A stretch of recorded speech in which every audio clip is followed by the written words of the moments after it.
Assalamualaikum warahmatullahi wabarakatuh.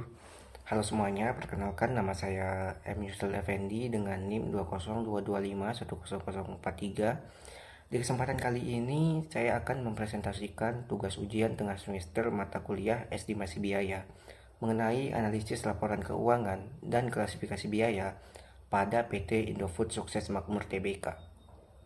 Alasan saya memilih PT Indofood karena perusahaan ini merupakan salah satu perusahaan manufaktur terbesar di Indonesia dan memiliki laporan keuangan yang lengkap, sehingga lebih mudah dianalisis menggunakan rasio keuangan. PT Indofood Sukses Makmur Tbk merupakan perusahaan manufaktur yang bergerak di bidang makanan dan minuman. Produk-produknya juga sangat familiar di masyarakat, seperti Indomie, Popmie, Supermie, minyak goreng, tepung, dan lain-lain sebagainya. Perusahaan ini sudah terdaftar di Bursa Efek Indonesia dengan kode saham INDF. Untuk analisis kali ini, data yang digunakan berasal dari Annual Report PT Indofood tahun 2024 yang diambil dari website resmi perusahaan. Data dari Annual Report ini dipilih karena lebih valid dan lengkap, terutama untuk bagian laporan posisi keuangan dan laporan laba rugi. Sebelum masuk ke perhitungan, terlebih dahulu saya akan menjelaskan mengenai analisis rasio keuangan. Analisis rasio keuangan merupakan metode yang digunakan untuk menilai kondisi dan kinerja perusahaan berdasarkan data pada laporan keuangan.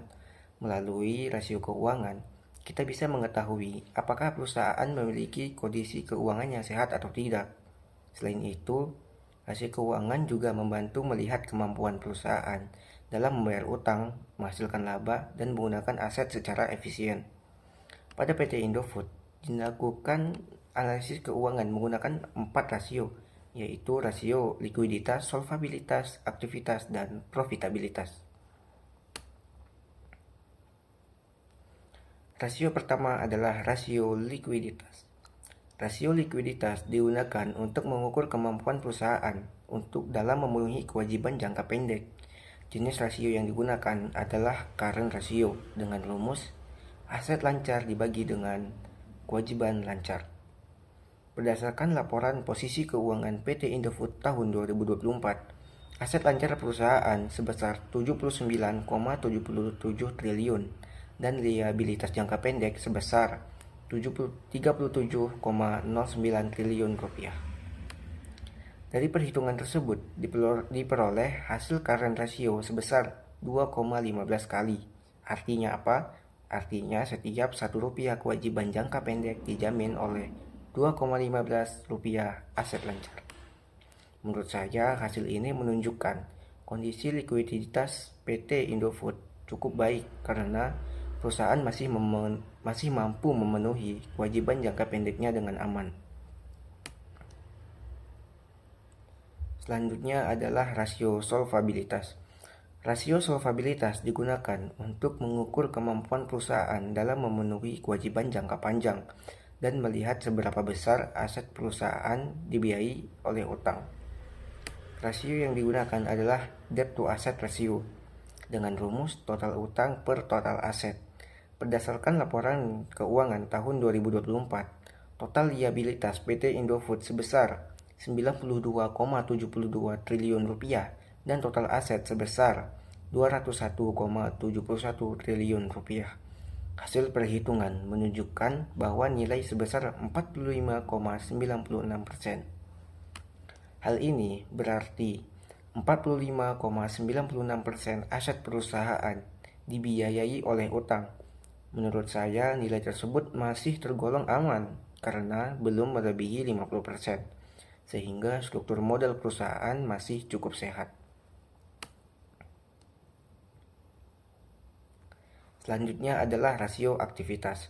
Rasio aktivitas digunakan untuk mengukur efektivitas perusahaan dalam menggunakan aset untuk menghasilkan penjualan.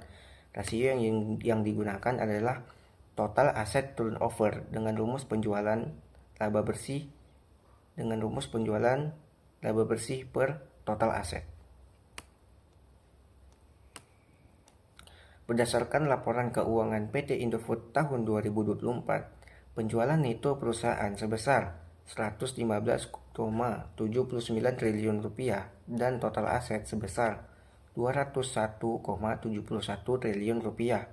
Setelah dihitung, diperoleh hasil sebesar 0,57 kali. Artinya, setiap 1 rupiah aset mampu menghasilkan penjualan sebesar 0,57 rupiah.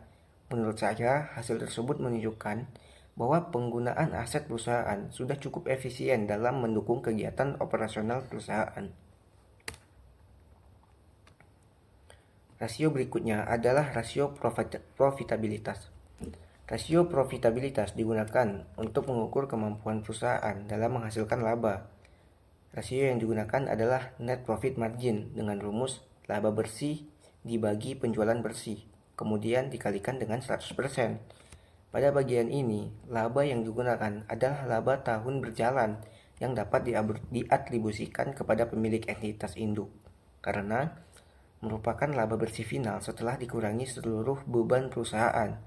Berdasarkan laporan keuangan tahun 2024, penjualan neto PT Indofood sebesar 115,79 triliun rupiah dan laba bersih sebesar 8,64 triliun rupiah.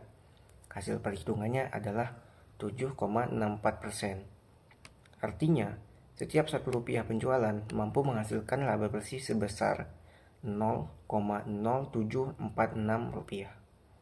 Menurut saya, hasil tersebut menunjukkan bahwa PT Indofood memiliki kemampuan yang cukup baik dalam menghasilkan keuntungan.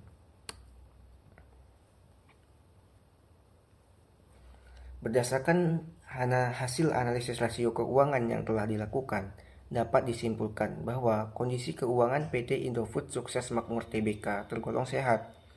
Hal tersebut dapat dilihat dari likuiditas perusahaan yang baik, penggunaan utang yang masih aman, penggunaan aset yang cukup efisien, serta kemampuan perusahaan dalam menghasilkan laba. Secara keseluruhan, PT Indofood menunjukkan kinerja keuangan yang stabil sebagai perusahaan manufaktur terbesar di Indonesia.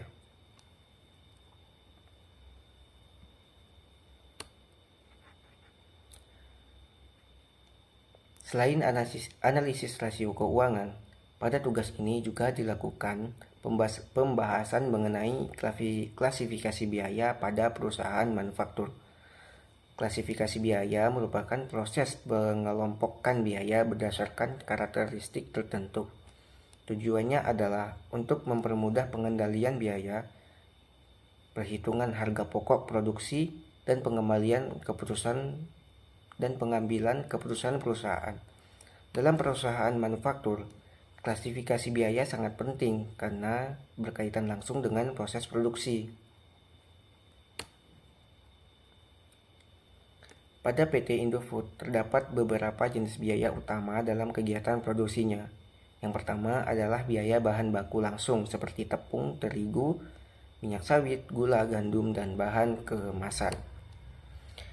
Biaya tersebut termasuk bahan baku langsung karena digunakan secara langsung dalam proses produksi.